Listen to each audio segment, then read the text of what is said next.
نقرأ ما يستفاد من هذا الحديث من شيخ عبد الله البسام رحمه الله. قال ما يؤخذ من الحديث أولا أن مدار الأعمال على النيات صحة وفسادا. Faedah pertama, bahwa lingkupnya amalan itu beredar pada niat. Madar tempat yadur, ini yudar ala niyah. Sihhatan wa fasadan. Dia lingkupnya beredar pada satu poros. Porosnya bernama niat. Apakah dia sahih, sah, atau dia fasad, rusak? Tergantung niat. Kamalan wa naqsan. Apakah sempurna atau kurang sempurna? Juga tergantung kepada niat. Wa ta'atan wa ma'siyatan. Taat atau maksiat, itu juga tergantung niat. Iya Pak ya. Apa contohnya? Perbuatan yang sama bisa jadi perbuatan taat, bisa jadi perbuatan maksiat. Padahal perbuatan yang sama. Pernah kita contohkan membuka pintu atau menutup pintu. Nah, ketika kamu lihat temanmu lari menuju kelas, kamu tutup pintunya. Brak! Maka dia nubruk pintu. Ta'ah apa maksiyah? Maksiyah. Tetapi sama, menutup pintu ketika kamu melihat ada sesuatu debu yang kotor akan masuk ke dalam ruangan, kamu tutup. Rahmatan litullabi wa ustadih. Sebagai rahmat bagi ustaz dan tullab. Masya Allah, hadhi ta'ah. Sama-sama menutup pintu, tapi niat yang berbeda. Yang tadi niat jahat, yang kedua niat baik. Baik. Faman qasada bi'amalihi riya athima. Maka siapa yang meniatkan dengan amalannya adalah riya, dia mendapat dosa. Walaupun perbuatannya baik. Tapi niatnya riya, ingin diro'a, itu riya. Kalau ingin didengar, ingin sum'a, namanya sum'ah. Nah, maka itu perbedaan riya dan sum'ah. Riya dari ra'a, sum'ah dari sami'. Wa man qasada bil jihad mathalan i'la'i kalimatillahi faqat kamula thawabuh. Siapa yang berjihad misalnya untuk meninggikan kalimat Allah, maka sempurna pahalanya. Wa man qasada dzalika wal ghanimah, man qasada dzalika wal ghanimah ma'ahu naqsa thawabuhu. Siapa yang berniat jihad ingin meninggikan kalimat Allah, zaliknya isyarah kepada i'la'i kalimatillah. Wal ghanimah, tapi karena ingin juga mendapatkan pampasan perang, naqsa thawabuhu, akan berkurang pahalanya. Walaupun mendapatkan pahala, berkurang pahalanya karena punya niat lain selain masalah meninggikan kalimat Allah. Wa man qasada al-ghanimata wahdaha, sedangkan yang mengharapkan ghanimah saja, tidak punya niat untuk meninggikan kalimat Allah, berarti dikatakan lam ya'zam, memang tidak berdosa, walakinnahu la yu'ta ajrul mujahid, tidak mendapatkan pahala jihad sama sekali. Seperti orang yang bekerja. Dapat apa orang bekerja? Dapat gaji. Selesai. Siapa yang berjihad karena ingin mendapatkan pampasan perang, maka dia lam yahsul ajral jihad, dia tidak mendapatkan pahala jihad. Fal hadis masuqun libayani anna kulla amalin ta'atan kana fi surah atau ma'siyatan yakhtalif biikhtilafin niyat. Maka hadis yang disebutkan atau yang disebutkan di sini adalah untuk menerangkan kulla amal, bahwa setiap amalan, anna kulla amalin ta'atan kana fi surah atau ma'siyatan, apakah ketaatan bentuknya ataupun bentuknya kemaksiatan akan berbeda dengan perbedaan niat, akan berbeda dengan perbedaan niat. Baik, kalau bentuknya bentuk ketaatan, berbedanya niat akan berbeda hukumnya. Niat ikhlas untuk Allah dapat pahala, niat riya dapat dosa. Bentuknya bentuk ketaatan. Terus sekarang bentuknya bentuk kemaksiatan. Apa bisa berbeda karena niat? Apa contohnya? Seorang beramal sesuatu yang jelek, tapi niatnya baik, gimana? Mungkin apa nggak mungkin? Hah? Kalau perkara-perkara yang sudah jelas bahwa itu adalah perkara yang haram, maka bagaimana mungkin dia meniatkan dengan sesuatu tetapi amalannya jelek? Maka dikatakan oleh para ulama bahwa syarat diterimanya amalan itu dua: niat yang baik dan amalan yang sesuai dengan sunnah. Tetapi bisa dicontohkan perkara-perkara yang mubah, yang kadang bentuknya sepintas terlihat jelek padahal dia baik, seperti merusak kapal orang-orang yang di pantai oleh Nabi Khidir. Taib, surahnya seakan-akan merusak. Akharaktaha litughriqa ahlaha laqad ji'ta syai'an nukra. Kata Musa alaihi salam, apakah kau rusak kapal itu agar penghuninya atau pemiliknya tenggelam? Maka telah diterangkan bahwa di sana ada penguasa yang merampas kapal-kapal yang bagus. Maka dia rusak kapal tadi supaya tidak dirampas oleh penguasa. Tentunya dengan kerusakan yang bisa diperbaiki kembali. Ini barakallahu fikum salah satu bentuk surahnya sepintas adalah perkara yang maksiat, tetapi bukan ainian. Maksiat ainian itu artinya seperti minum khamr, berzina, itu ainian. Kalau ini kadang bisa dikatakan perkara yang tidak secara ain. Kalau kamu ingin membangun rumah yang lama dihancurkan, apakah menghancurkan rumah yang pertama adalah perkara jelek? Ya tidak, karena ingin memperbaikinya, ingin memugar kembali. Sebelum diperbaiki Ka'bah, dilepas dulu yang awalnya. Dan itu yang tidak berani satu orang Quraisy pun melepasnya, takutan. Sampai ada seorang yang berdiri di Ka'bah dan menyatakan, "Ya Allah, aku meniatkan kebaikan untuk Ka'bah karena Engkau." Padahal masih zaman jahiliyah, masih musyrikin. Maka dia lepas bata pertama, dihancurkan atau dilepas, kemudian ditunggu. Semua nggak ada yang ikut. Tunggu sampai besok. Oh, masih sehat. Besoknya masih sehat. Baru mereka berani meruntuhkan. Karena meruntuhkan tadi ingin memperbaiki. Innamal a'malu binniyat. Berbeda dengan Abraha, dengan gajah-gajahnya yang ingin menghancurkan Ka'bah. Bukan untuk memperbaiki, tetapi dalam keadaan ingin menghancurkan memang, agar hajinya orang-orang Arab ke Yaman, ke gereja di Yaman. Taib, hadhihi surah yang kadang-kadang bisa diniatkan kebaikan. Adapun bentuk-bentuk yang sifatnya dzatiyan, secara zatnya, ainnya adalah maksiat, maka tidak mungkin bisa niat baik hanya dengan niat kemudian berubah. Nah, qala wa man qasada dhalika fal hadits masuqun li bayani anna kull 'amalin ta'atan kana fi surah aw ma'siyatan yakhtalif bi ikhtilaf an-niyat. Berarti setiap ketaatan, bentuk ketaatan ataupun bentuk kemaksiatan bisa berbeda bentuknya. Begitu kemaksiatan atau bentuk ketaatan bisa berbeda dengan perbedaan niat. Yang kedua, anna niyata syartun asasiyun fil amal. Bahwa yang namanya niat adalah syarat yang mendasar dalam sebuah amal, yakni pondasi. Walakin bila ghuluwin fi istihdariha, tetapi tanpa ghulu dalam menghadirkan niat, tanpa ghulu ekstrim, berlebih-lebihan. Yufsid ala al-muta'abbid ibadatahu.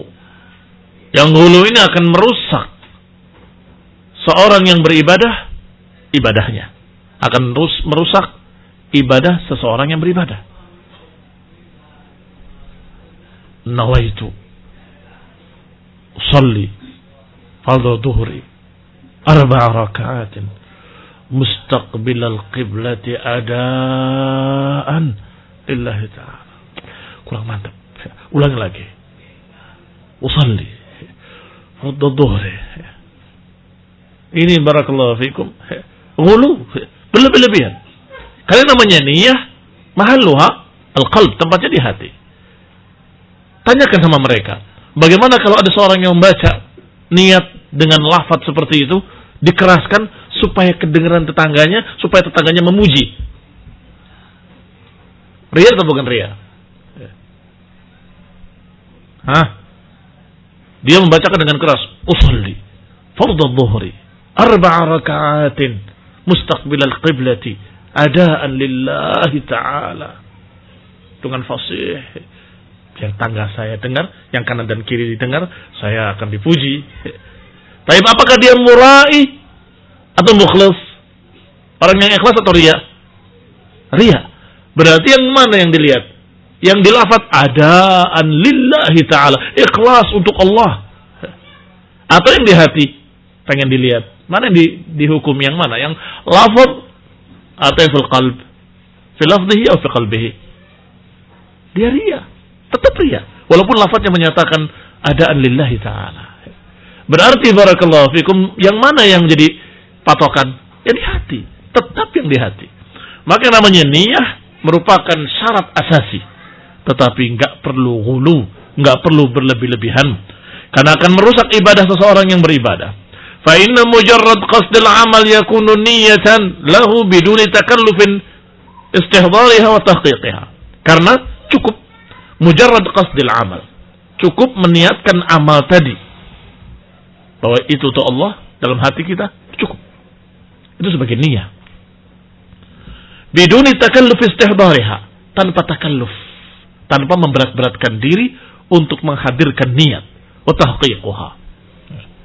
Apalagi dengan lafaz-lafaz yang dipaksakan. Yang harus seperti itu. Padahal tidak ada dalil la fil Quran wala fil sunnah. Akhirnya jadi bid'ah. Maka Imam Syafi'i rahimahullah menyatakan at-talaffuz bin niyati bid'ah. Mau melafazkan niat itu bid'ah. Padahal itu mazhabnya Syafi'i rahimahullah. Qala al-thalithah, faedah thalithah, anna an-niyata mahalluha al-qalb wal lafdhu biha bid'ah. Maka yang namanya niat tempatnya dalam hati dan melafazkan niat adalah bid'atun muhdatsah. Karena tidak pernah didengar dari salaf, la fi sahabah wala fi tabi'in. Enggak pernah didengar dari kalangan para sahabat, tidak pula dari kalangan para tabi'in dan tabi'it tabi'in. Berarti siapa yang melafadzkannya, dia tidak punya salaf, tidak punya pendahulu. Man salafuka fi hadza? Mereka enggak bisa menjawab. Karena memang enggak ada salafnya. Laisa lahu salafun fi hadza. Ar-rabi'ah, wujubul hadar min ar-riya' was-sum'ah wal 'amal li ajli dunya. Faedah yang keempat, wajibnya berhati-hati dari riya. Niat untuk dilihat orang. Was-sum'ah, niat untuk didengar oleh manusia. Wal 'amal li ajli dunya, dan beramal karena ingin keuntungan dunia. Ini peringatan bahayanya.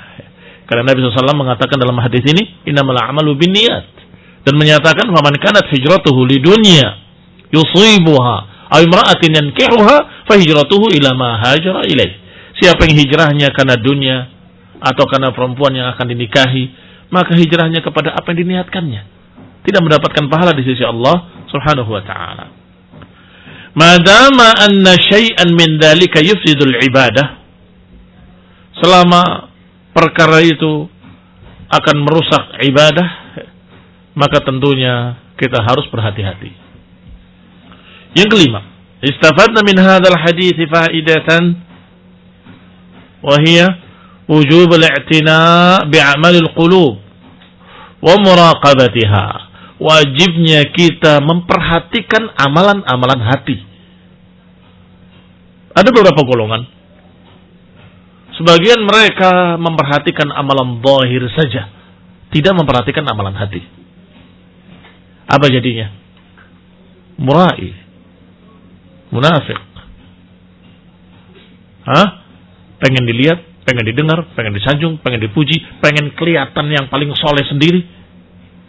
Hatinya, naudzubillah, Betapa jeleknya. Sebaliknya, ada qaumun i'tanu bimada? Bi'amalil qulub faqat. Hanya perhatikan amalan hati.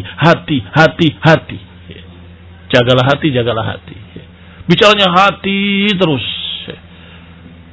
Sehingga amalan zahirnya sesat, menyimpang, tidak sesuai dengan sunnah. Manhum? Sufi. Kaum sufi memperhatikan amalan qulub, tapi mereka melupakan amalan-amalan yang zahir yang harusnya sesuai dengan sunnah. Pokoknya yang penting niatnya benar, tidak apa-apa. Walaupun salah, walaupun menyimpang, walaupun sesat. Sehingga tokoh mereka sampai menyatakan bahwa mereka yang menyembah kubur, apa niat mereka? Niat mereka adalah mengagungkan para ulama dan mengagungkan orang soleh, itu bagus. Lihat, na'udzubillah. Apa yang menyebabkan Syiah ghulu terhadap Ali bin Abi Thalib? Kecintaannya kepada Ali. Sehingga mereka ekstrim melampaui batas. Kecintaannya kepada Ali bagus. Tak apa-apa. Selalu dikatakan seperti itu. Melihat apapun akan dilihat, yang penting kan niatnya. Akhirnya dipakai oleh akhwat-akhwat yang kasiatin, ariyatin, ma'ilatin, mumilatin, ru'usuhunna ka'asnimatil bukhtil ma'ilah. Perempuan yang tidak pakai hijab, yang telanjang, buka rambut, buka segala macam. Setiap ditegur untuk pakai hijab, jawabannya, yang penting kan niatnya, yang penting kan hati. Karena udah na'azakumullah, lihat. Ini barakallahu fikum. La hada wa la hada. Adapun ahlu sunnah wal jamaah memperhatikan kedua-duanya. A'malul zahir dan a'malul qulub. A'malul zahir dilihat sesuaikah dengan sunnah atau tidak sesuai. A'malul qulub dilihat apakah ikhlas, bersih hanya karena untuk Allah SWT atau tercampur riya, ujub, sum'ah, bangga diri dan seterusnya. Taib, antara keduanya mana yang lebih harus dipentingkan? Amal al-qulub. Wujubul i'tina' bi amal al-qulub. Wajibnya kita memperhatikan amal al-qulub karena itu asasnya. Idza saluhat saluhal jasadu kulluh. Kalau baik hatinya, maka akan baik seluruh badannya. Yang keenam, istafadna min hadzal hadits anna al-hijrata min bilad asy-syirk ila bilad al-islam min afdal al-ibadat idza qusida biha wajhullah ta'ala. Bahwa hijrah dari negeri kesyirikan ke negeri Islam adalah sebaik-baik ibadah idza qusida biha, kalau diniatkan wajah Allah subhanahu wa ta'ala. Hijrah dari tempat syirik ke tempat Islam adalah dari tempat yang dia tidak bisa menegakkan tauhid, nggak bisa menegakkan ibadah, maka dia pindah ke tempat yang dia bisa menegakkan tauhid dan ibadah pada Allah SWT. Faedah lain, Zakar Ibn Rajab anna al-amal li ghairillahi ala aqsam. Ibn Rajab menyebutkan bahwa amalan ibadah, amalan untuk selain Allah itu ada aqsam, ada beberapa jenis. Amalan yang bukan untuk Allah Subhanahu wa taala itu ala aqsam, ada sekian macam. Fataratan yakunu riya'an mahdan la yuqsad bihi siwa mura'atil makhluqin li tahsil gharadin dunyawi. Yang pertama, kadang-kadang amalan itu terjadi riya'an mahdan, hanya untuk dilihat manusia saja. Mahdan artinya murni. La yuqsad bihi siwa mura'atil makhluqin, tidak diniatkan kecuali hanya ingin dilihat oleh makhluk. Li tahsil gharadin dunyawi, untuk menghasilkan tujuan dunia. Wa hadza la yakad yasdur an mu'minin wala syak. Dan ini hampir-hampir enggak keluar yang seperti ini dari seorang mukmin sama sekali. Berarti keluarnya dari siapa? Dari munafiqin. Mereka beramal hanya untuk dilihat manusia saja, nggak punya niat untuk Allah sama sekali. Karena memang munafik, bukan mukmin. Wala syakka fi annahu yuhbitul a'mal atau yuhbitul amal wa anna sahibahu yastahiqul maqt min Allah wal 'uqubah. Dan la syakka, tidak ragu lagi, bahwa yang demikian akan menggugurkan amalan ibadah tersebut. Dan pelakunya pantas untuk mendapatkan kemarahan dari Allah Subhanahu wa taala, pantas mendapatkan kemurkaan dari Allah taala wal 'uqubah, dan mendapatkan balasan. Wa taratan yakunul 'amal lillahi wa yusyarikuhu riya. Yang kedua, jenis yang kedua adalah amal yang dikerjakan untuk Allah tetapi kemudian dicampuri oleh riya. Dikerjakan untuk Allah asalnya, tapi yusyarikuhu riya, tetapi dicampuri oleh riya. Fa in syarakahu min aslihi fa inna an-nusus as-sahihah tadullu ala butlani. Kalau ternyata riya itu mencampurinya di pokok pengamalannya, di inti pengamalan tersebut, maka nas-nas yang benar, nas-nas yang sahih menunjukkan batalnya atau batilnya amalan tersebut, tidak diterima. Fa in kana aslul amal lillah, tetapi kalau inti amalannya untuk Allah Subhanahu wa taala, thumma tara'a alaih, kemudian muncul, terbetik di benak kita atau di hati kita niat riya. Kamu dari rumah sudah niat untuk salat ke masjid karena Allah, tidak karena siapapun. Tiba-tiba sampai di masjid, ada si fulan atau ada gurunya. Masya Allah, ada guru saya.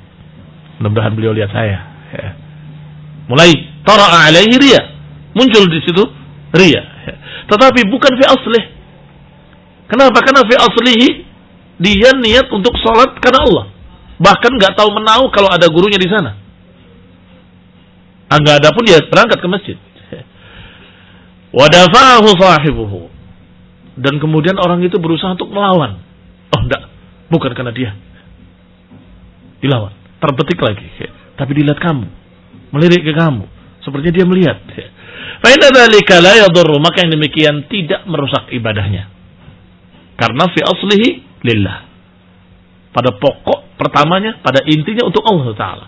Tiba-tiba terbetik riya. Maka la yadurruhu bighairi khilaf. Yang demikian tidak akan merusak ibadahnya tanpa ada perselisihan di kalangan para ulama.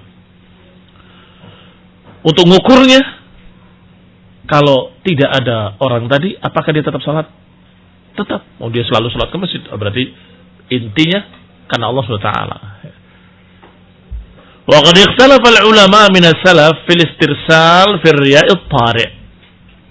Kemudian berselisih para ulama dari kalangan salafus saleh terhadap atau tentang orang yang istarsala ma'ahu fi ar-riya'. Istarsala itu terbawa dengan riya, tidak dilawan. Pikiran riya tadi yang dilawan tapi terbawa. Fi ar-riya' at-tari', pada riya yang tari'. Apa tadi riya yang tari'? Yang datang tiba-tiba, bukan pada pokok asalnya. Tapi orang yang kayak gitu, yang ternyata terbawa oleh riyanya, walaupun munculnya di tengah-tengah, hal yuhbitul amal aw la yadurruhu fa'ilahu. Apakah menggugurkan amal atau tidak membuat madarat bagi pelakunya? Wa yujaza ala asli niyatih, dan dibalas, beri pahala sesuai dengan asal niatnya. Ini terjadi ikhtilaf para ulama. Dan pembahasannya yatul, pembahasannya agak panjang masalah tersebut. Yang jelas para ulama menyatakan, sebagian besar mereka, bahwa tergantung seberapa dia terbawa oleh riya itu, maka ibadahnya akan terkurangi. Kalau sampai mengalahkan pokoknya, niat asalnya, maka akan gugur amalannya. Assalamualaikum warahmatullahi wabarakatuh. Intaha fawaid min hadits al-awwal. Nadkhul fi hadits tsani. Qala rahimahullah, qala al-Imam al-Maqdisi, al-hadits tsani. An Abi Hurairah radhiyallahu ta'ala anhu qala qala Rasulullah sallallahu alaihi wa ala alihi wa sallam, la yaqbalu Allah salata ahadikum idza ahdatha hatta yatawadda. Allah nggak akan menerima salat salah seorang kalian jika berhadas hingga dia berwudu. Saya ulangi terjemahannya. Allah tidak menerima salat salah seorang kalian jika berhadas hingga dia berwudu. Baik. Hadis pertama menunjukkan syarat diterimanya salat adalah dengan niat. Hadis kedua menunjukkan syarat diterimanya salat adalah apa? Wudu. Salah. Taharah. Apa bedanya? Salat tanpa wudu, sah nggak salatnya? Ya, tergantung. Kalau dia punya taharah, nggak wudu pun sah. Hati-hati bahasa para ulama, bahasa fuqaha. Yang jadi syarat sahnya salat itu bukan wudu, tetapi taharah. Kalau dia tahir dari hadas besar dan hadas kecil, sah salatnya. Tetapi kalau dia tidak tahir, maka tidak sah salatnya. Berarti bagaimana dengan kalimat wudu? Wudu itu dalam keadaan untuk memberikan taharah dia ketika ahdas. Lihat hadisnya, la yaqbalullahu salata ahadikum idza ahdasa. Kalau dia berhadas, tidak diterima salatnya hatta yatawadda. Kalau hadasnya hadas besar, hatta yaghtasil, hingga dia mandi. Gharibul hadis. Kita lihat kalimat-kalimat dalam hadis ini. Pertama kalimat la yaqbalullah bisighatin nafyi, dengan bentuk nafi. Wa huwa ablagh minan nahi, dan itu lebih tinggi daripada nahi. Nahi itu larangan, nafi itu peniadaan. Mana lebih tinggi? Yang lebih tinggi kata beliau, yang ablagh adalah nafi. Pada nafi enggak ada fi'il amr. Allah tidak menerima salat. Baik.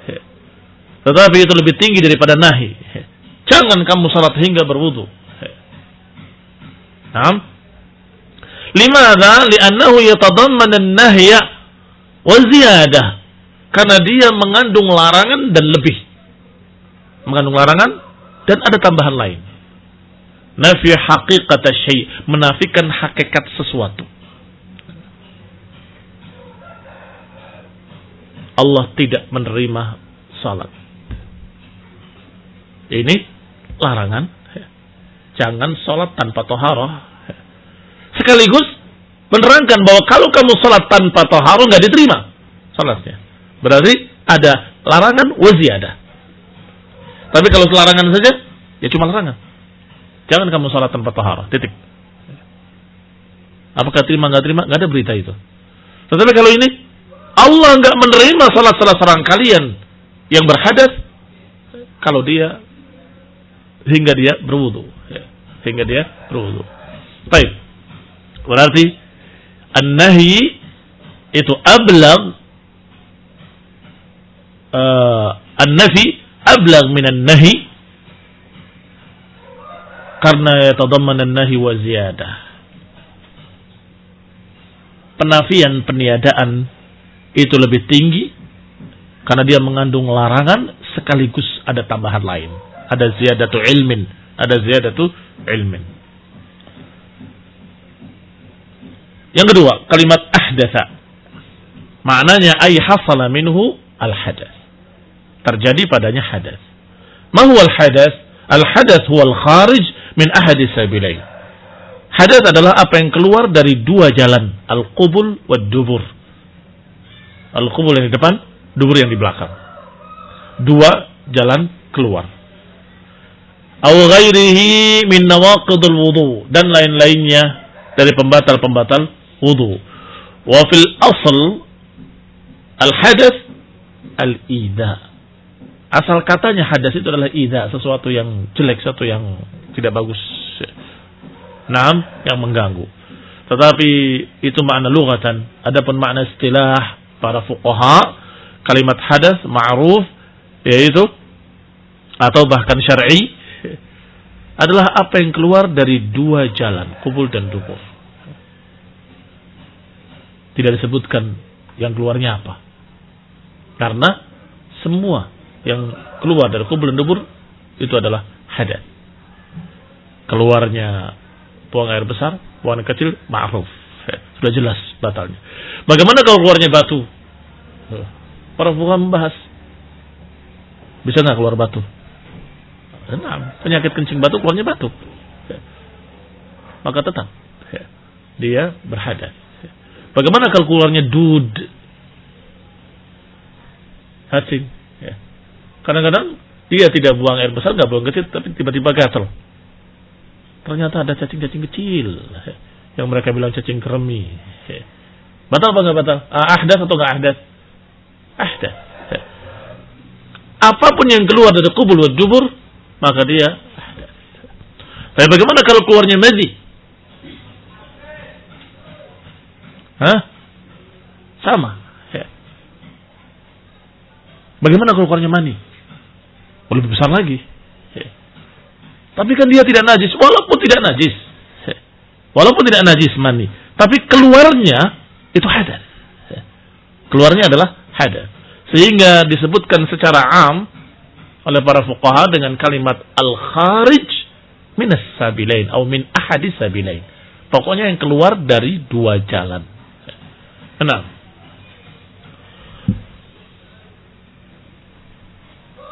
Yang ketiga, kalimat al-hadas wasfun hukmi miqdaru qiyamihi bil a'dha yamna' wujuduhu min sihhatil ibadah al-mashrut laha at-taharah. Hadas itu adalah wasfun hukmi, gambaran hukum yang ukurannya atau muqaddar qiyamuhu bil a'dha. Muqaddar qiyamuhu bil a'dha, yang dianggap ada pada tubuh kalian. Di nahwu sering kan ada kalimat muqaddar. Fathah muqaddarah. Apa itu kata muqaddarah? Pokoknya dianggap ada situ, tapi nggak kelihatan dia. Sama, yang namanya hadas wasfun hukmi. Kamu sudah istinja, sudah bersih, tapi belum wudu, kamu berhadas. Mana hadasnya? Dari ujung nafas ujung kaki nggak ada perbedaan apa-apa. Dengan buang air kecil tadi nggak ada perbedaan. Iya, memang nggak kelihatan, tapi dia muqaddarun qiyamuhu 'alal a'dha, dianggap ada, muqaddar pada tubuh kamu. Karena itu adalah wasfun hukmi, gambaran hukum bahwa engkau dalam keadaan masih belum tahir, engkau dalam keadaan muhdits, berhadas, walaupun tidak tampak bekas-bekasnya. Nah, bekas pada dua lubang tadi sudah istinja, sudah bersih, tapi belum wudu, tetap berhadas. Maka disebutkan di sini wasfun hukmiyun muqaddarun qiyamuhu bil a'dha, gambaran hukum yang dianggap tegak pada anggota badan. Yamna wujuduhu min sihhatil ibadah, yang keberadaannya menghalangi sahnya ibadah. Ibadah yang mana yang terhalangi sahnya? Ibadah yang masyrutah laha taharah, ibadah yang disyaratkan padanya taharah. Ibadah yang disyaratkan padanya taharah. Apa saja ibadah yang disyaratkan taharah? Salat di antaranya. Apa lagi? Tawaf. Apa lagi? Puasa. Tidak. Puasa kamu buang air besar, buang kecil, dalam keadaan tetap kamu puasa, tidak batal puasanya. Ghairu masyrut at-taharah. Baik, yang sedang kita bahas karena babnya adalah salat. Maka tentunya contoh yang sangat jelas adalah pada salat. Tidak sah kalau dia dalam keadaan berhadas. Manal ijmali asy-syari' al-hakim arsyada man arada salah. Pembuat syariat yang sangat hikmah membimbing orang yang ingin salat. Alla yadkhula fiha illa ala halin hasanah. Untuk tidak masuk pada salat tersebut kecuali dalam keadaan yang sangat baik. Wahaiatin jamilah, dalam bentuk yang bagus, dalam keadaan yang bagus. Liannaha as-silah al-wathiqah baina Rabbi wa 'abdih. Karena itu merupakan hubungan yang sangat erat antara seorang hamba dengan Rabbnya, antara Allah dengan hambanya pada salat itu. Maka harus dalam keadaan baik, fi halin hasanah wa hayatin jamilah. Wa yatariq ila munajatih, dan salat itu adalah jalan untuk bermunajat pada Allah Subhanahu wa taala. Lidza amarahu bil wudu, oleh karena itu Allah perintahkan untuk berwudu. Wat tahara fiha, dan taharah. Wa akhbarahu annaha mardudah ghair maqbulah bighairi dzalik, dan mengkhabarkan bahwasanya enggak diterima salat tersebut, enggak diterima dan mardudah, tertolak, bighairi dzalik, tanpa adanya taharah. Maka dikatakan oleh Nabi sallallahu alaihi wasallam, la yaqbalullahu salata ahadikum idza ahdatsa hatta yatawadda. Baik? Mafhum? Idzan ma yustafad min hadzal hadits? Ma yu'khadh min hadzal hadits? Akhadna fawaid jammah. Minha anna salat al-muhdits la tuqbal. Yang pertama jelas dengan dalil ini tidak diterima salatnya orang yang muhdits. Salat al-muhdits la tuqbal hatta yatatahhar min al-hadatsain, hingga dia bersuci dari dua hadas akbar wal asghar. Hadas al-akbar bil ghusli wa hadas al-asghar bil wudu'i. Harus bersuci dari dua hadas besar dan kecil. Hadas yang besar dengan mandi, hadas yang kecil dihilangkan dengan wudu. Yang kedua, annal hadatsa naqidun lil wudu, bahwa yang namanya hadas membatalkan wudu. Wa mubtilun lis shalah, dan membatalkan salat. Sedang salat tiba-tiba ahdas, maka batal salatnya, sekaligus batal wudunya. In kana fiha, kalau dia dalam salat. Al-thalits al-murad bi'adami qabul huna adamu sihhati shalah. Makna tidak diterima dalam hadis ini, maknanya tidak sah. Wa adamu ijza'iha, adamu ijza'iha, dan tidak diberi pahala, tidak dianggap sudah salat. Ini untuk membedakan dari mereka-mereka yang salat tetapi dalam keadaan kusala, tidak qamu ila salat qamu kusala, atau salat dalam keadaan lalai, an salatihim sahun. Kadang-kadang mencapai keadaan salatnya la yujzi, tidak mendapatkan pahala apa-apa, tapi dia sudah salat, iya kan? Sudah salat, artinya nggak perlu diulangi, tidak, sudah salat. Kalau masalah yang sedang kita bahas berbeda dengan ini. Orang yang riya tadi salat, bagaimana salatnya? Kalau sampai mengalahkan niat asalnya, maka tidak mendapatkan pahala. La yujzi. Tapi apakah sah atau apakah dia dianggap sudah salat? Dianggap sudah salat. Berbeda dengan orang salat tanpa wudu, muhdits. Engkau belum salat, ulangi salat. Jadi berbeda, ada dua keadaan. Ada yang batal salatnya harus diulangi, ada yang salatnya dianggap sudah salat tapi nggak dapat pahala. Ini ada perbedaan. Tapi sekarang yang sedang kita bahas yang mana? Yang nggak dianggap salat dan harus diulangi, atau yang hanya nggak dapat pahala tapi sudah dianggap salat? Yang pertama.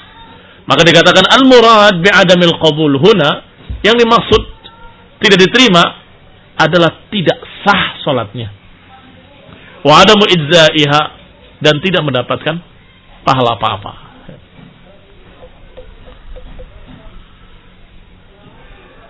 Salat tanpa rukun-rukun tidak sah atau tidak diterima? Gak pakai sujud, gak diterima, karena rusak sholatnya, gak ada rukun-rukunnya. Maka irji' fasalli fa innaka lam tusalli, kembali kau salat lagi, kau belum salat. Tapi kalau salat sudah sempurna, semua rukun-rukunnya, syarat-syaratnya, semuanya sudah, tapi dia lalai. Bagaimana? La yujzi, hanya tidak mendapatkan pahala. Tapi dia sudah salat. Nah, yang keempat, al-hadis yadullu ala anna tahara syartun li sihhatis shalah. Yang keempat, bahwa hadis ini menunjukkan bahwa taharah adalah syartun li sihhatis shalah. Perhatikan. Syaratnya bukan wudu, syaratnya taharah. Taharah adalah syartun li sihhatis shalah. Idzan hasalna haditsaini atau hasalna min haditsain syartain li sihhatis shalah. Kita mendapatkan dari dua hadis ini dua syarat sahnya salat, yaitu al-ikhlas yang pertama, yang kedua adalah taharah.